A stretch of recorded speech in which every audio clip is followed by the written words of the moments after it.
I'll be your guide today, and I'm going to be walking you around the neighborhood of Coyoacán.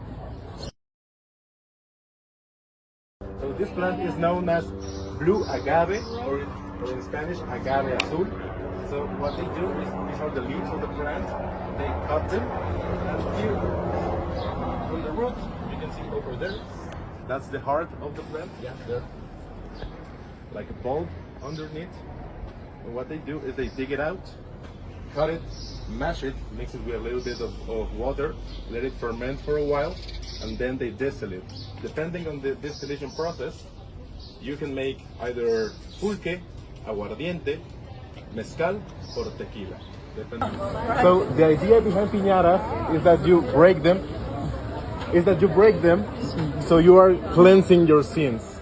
Oh. And they're usually stuffed with candy and fruit to represent all the benefits that you can get when you defeat evil in your soul.